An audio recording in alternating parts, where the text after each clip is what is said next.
This is the 4th week I saw the guy with this shirt. Just a reminder, the videos that you've seen in the past few weeks were all filmed in one evening, one night. It's like 3 a.m. right now. I'm trying to just get this done because I'm trying to have some sort of cushion because I might be in the Bahamas or I might come back from the Bahamas. Ontario is not doing it, man. Fucking dog Ford, man. Oh, God. But anyways,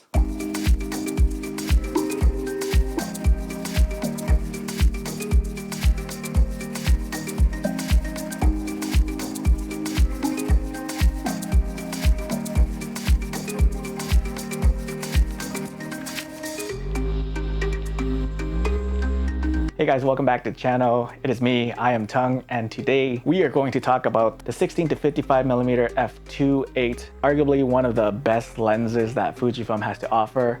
It's one of my top lenses, but it is my least used lens for photography for the past 2 years. It's just because I have so many other lenses to shoot with and review. This lens just became my dedicated video lens. I'm using it now to film this YouTube video, so that's why I don't have it here with me or anything like that. And whenever I'm out on a portrait session, this lens is the one I would have on my gimbal, and it's going to be paired on my X-T3 or my X-T4. And again, I just want to talk about this lens. After reviewing my photos, I've used this lens quite a lot. In a lot of ways, this lens sort of helped me improve my photography. I can definitely see an evolution as I progress, so prepare to take a trip down memory lane. I'm going to show you a lot of travel photos, a lot of landscape, some portraits, and you're going to see the early stages of Tongue where my edits weren't great. My photos look like blah, but it's okay because I am exposing myself to you guys. That's not what I meant. Basically, I'm showing you guys the cringy side of my photography, and I'm being vulnerable here because we built up that rapport. That's where we're at, so I am letting you guys into my okay photos. I'm showing you this, so like if you're just starting out now and you're looking at my shots, you'll be like, hey, I'm better than this guy was the first couple of years. So at the height of its usage, this lens was my daily driver for a good 2 years.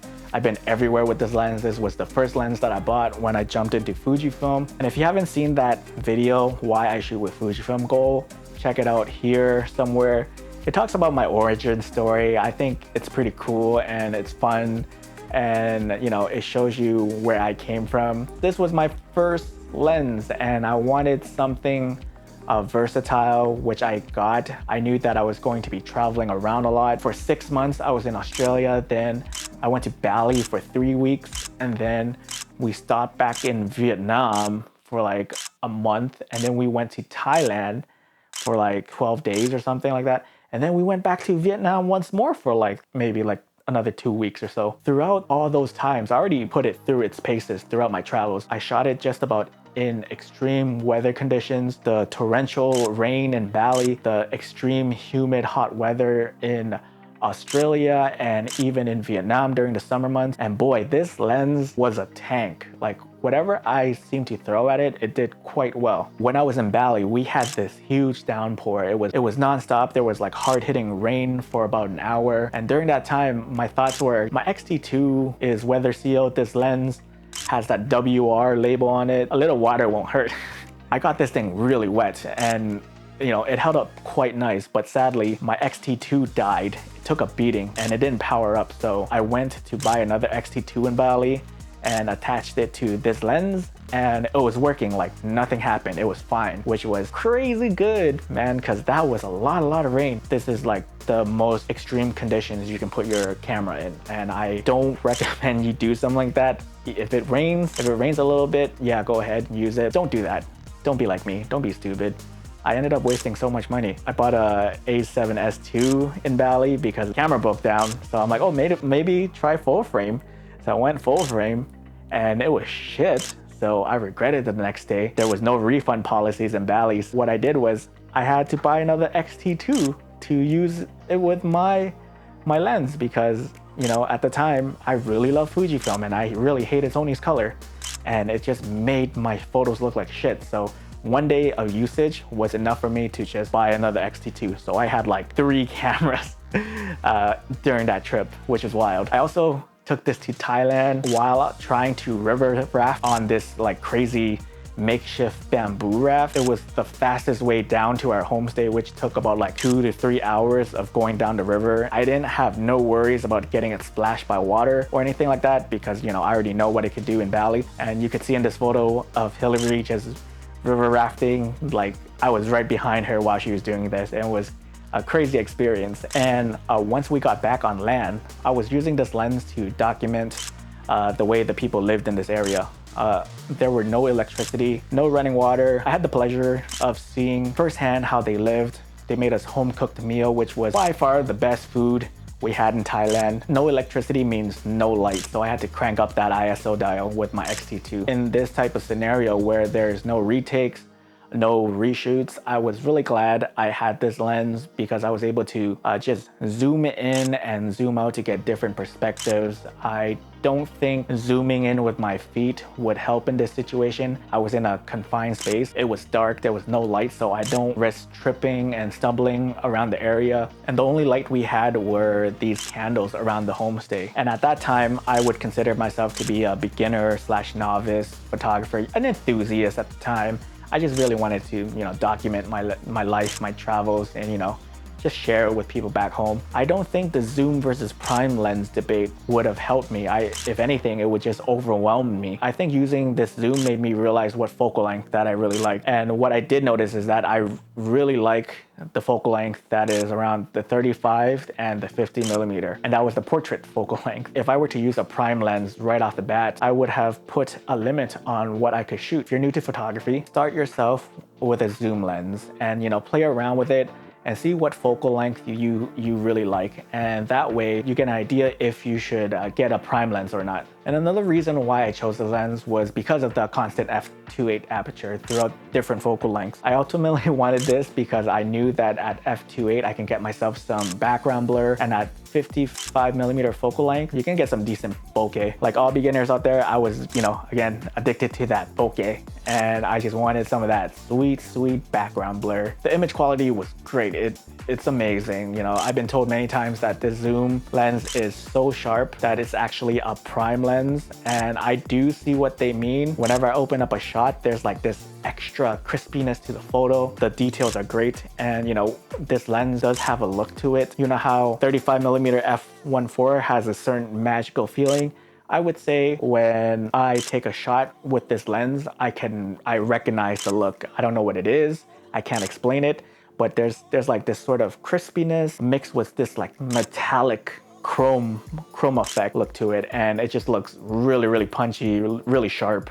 And I really like that about this lens. And you know, because of the insane sharpness quality, I didn't really think to branch out into primes for a very long time. I remember shooting some vape products with this, and I was just so impressed. I was delighted, in fact, that I was able to produce such high quality content for this company. Once you stop down to the sweet spot of like f5.6 to like f9, it gets crazy sharp. For what I was doing a lot of the time, it was convenient. I was traveling a lot. I was in Hawaii when I shot this campaign for them. They just wanted their vape bottles in different areas. If any of you guys are from Oahu and you guys are watching this, let me know if you recognize some of these areas that the vape products were shot in. After reviewing these photos again, I'm quite proud of it. It looks so good in my eyes. There are only so many ways you can shoot product shots on the streets or in a city backdrop, and especially with vape products, there's not a lot you can do with them. So I took it upon myself and challenged myself to work on my composition, my framing. I used a lot of symmetry, rule of thirds, whatever it is, just to make it look a little bit different than just the regular vape shots, which is usually a flat lay on the grass shot or like on a flat surface with like background blur. I wanted to do something different from what other like basic vape shots are, and you know, just to give it that extra layer of depth. And I can honestly say that I am quite proud of these shots to this day. Honestly, I don't shoot photos with this lens anymore just because we're back home in Toronto. We're not traveling as much. Maybe when we start traveling a lot, I'm going to have to rethink my kit. But for now, this is just my go-to lens for all my YouTube videos. I use it on my BTS, my portrait session series are all filmed with this lens. My YouTube videos are all filmed with this lens. So if you guys are wondering if it's good for YouTube, I would say, yeah, it is, man. Image quality looks good. And you know, Jake's usually the man behind the portrait session series. So if you go and watch the portrait sessions, you can film some similar cinematic looking footage with this lens. And I would recommend you watch the Neon Demon shoot. I think some of the shots that Jake got for me was super cinematic and it was so great. Like, it just looked like a movie. So thanks, Jake.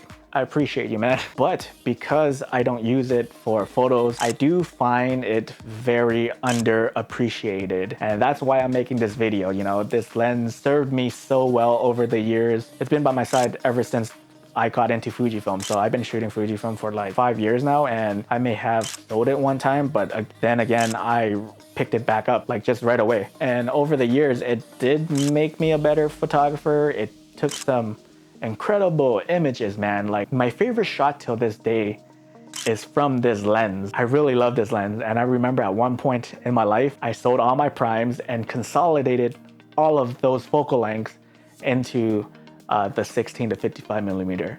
And it covered all the focal range that I would shoot portraits in. A lot of people said I was crazy, but you know, I just wanted to do something and see if, you know, I could really do this. And, you know, it worked out. And again, this lens is a beast, man. Like, it's a workhorse. There's not much negative to this lens than the size and the weight of this thing. Put this on an X-T20 or like those smaller camera bodies, and it's going to be front heavy. This is on my X-T4, and when I hold it, it's a little bit well balanced, but even on like an X-T2, when I was shooting this on an X-T2, I still find it to be a little hard to like just hold on to. With all that said and done, I would say that, you know, this lens is for working professionals. They will love this lens. Enthusiasts too, if you have the money for it, because it's like 1,400 Canadian, ridiculous. And I think people that are always on the go traveling, at the height of my traveling days, this lens was glued onto my camera. It's just so convenient to have. You have a lot of focal length covered, the general purpose focal length covered, and you don't really need anything else. There's no IBIS, but like for my particular style, when I was traveling, I was